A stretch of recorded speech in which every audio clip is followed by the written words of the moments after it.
What's up everybody, and thank you for joining me for another video. My name is Whack4863, but you can call me Whack. Today I want to talk to you about the different blood types that you can get in V Rising, and I'm going to share some tips with you once you're able to do certain things in the game, what you should be doing to always have a steady stream of high quality blood and high quality servants. Jumping right into this, I want to give you a comparison between a 36% blood quality and an 81% blood quality, and you can see there are vast differences there on the perks that you get for the higher blood qualities.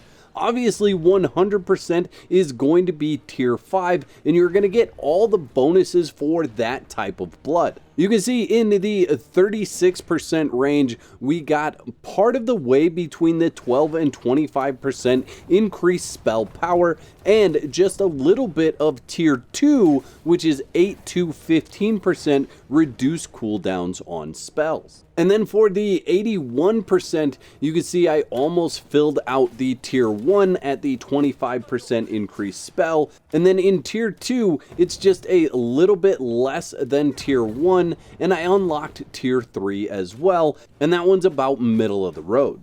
Now real quick, so I don't have to repeat myself in every single one of these, the 5th tier of all blood types is boost all above effects by 30%. So I won't be talking about the 5th tier in the blood types going forward. So there's two things to think about when it comes to blood. One is going to be the blood type and finding the blood type that you want for your build or the way that you want to play. The second thing you want to look at is the blood quality. Now, when I started playing, I was just jumping from type to type, always chasing that higher percentage. But that's not necessarily what you want to do once you get later on in the game. You want to be looking for the type and quality that you want for your build or play style.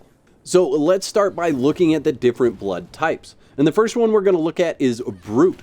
Now the first tier on this is primary attack life leech. The second tier is increased primary attack speed and gain 1 gear level.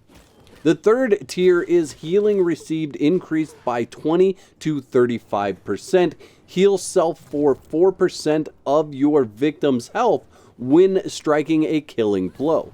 The fourth tier is 6% chance per relative health recovered to boost movement speed by 20% and damage of primary attacks by 25%. So the Brute is gonna be kind of a tanky build where you're in there doing your primary attacks the most and gaining health back because of that. The next one on our list is Creature. Now, Creature is a blood type that you're not going to be able to store up and have readily available. This is something you're always going to have to find outside your base while you're roaming around. But Tier 1 increases your movement speed. Tier 2 increases your sun resistance rating by 10 to 25. Tier 3 gives you a damage reduction.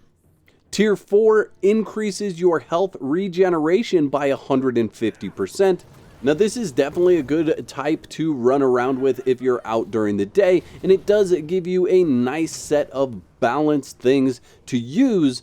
However, I feel like Creature is probably the least powerful blood out of everything that we're going to cover today. Jumping into the next one, it's going to be Rogue. Now, Rogue is all about moving around and critical strikes, so this is a very nimble warrior. The first tier gives you a chance for a critical strike on all your weapon attacks. The second tier gives you a movement speed buff.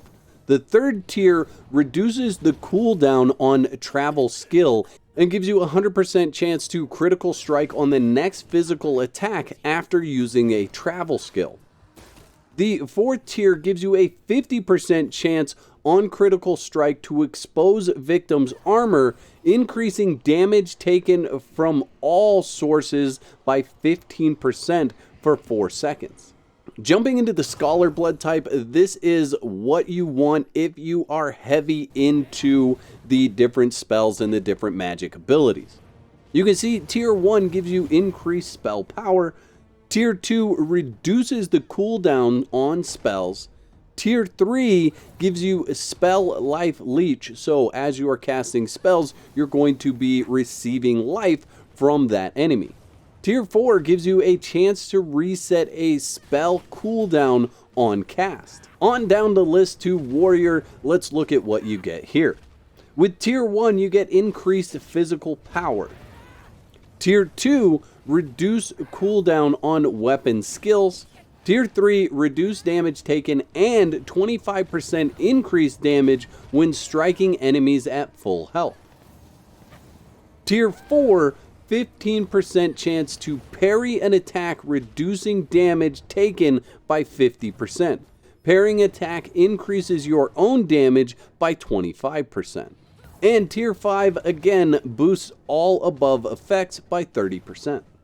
The last one on our list is Worker, and you definitely should not sleep on getting Worker blood, especially when you're going on those resource runs.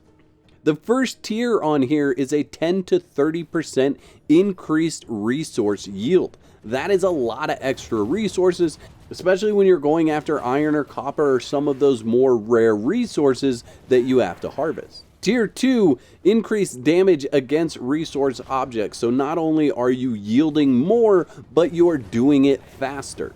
Tier 3, increased gallop speed. Tier 4 is a 3% chance to instantly destroy a resource node and trigger a burst of speed. And Tier 5, again, like all others, is to boost all above effects by 30%.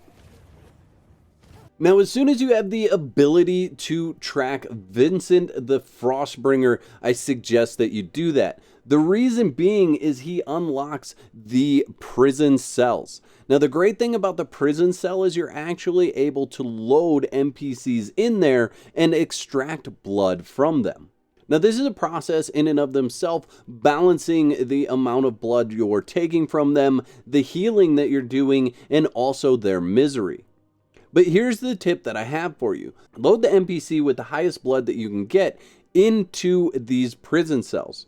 Once their misery gets too high or you can't manage them anymore in the prison cell, move them from there to the servant coffins. Now, I'm not 100% done with my testing on servants, but it looks as though the level of your NPC matters less than the blood quality of your NPC when you're putting them in the coffins. So what you want is a rotation where you're putting them in the prison cell, taking them out of the prison cell when you've ran them dry, so to speak, and putting them in the servant coffin. And I recommend having multiple different types in your prison cells.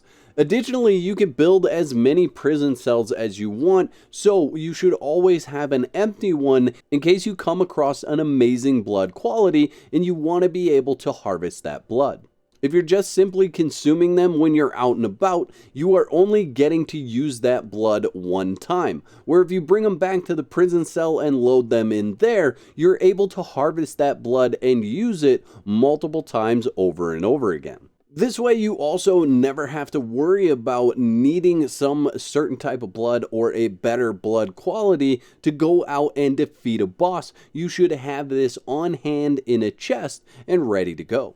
I'd like to thank all my YouTube members for your continued support. Y'all are absolute legends. If you'd like to become a legend, there's a button that says join on this page. Click that for details. There's 2 videos on the screen. Click one of those to watch next, and I'll meet you over there.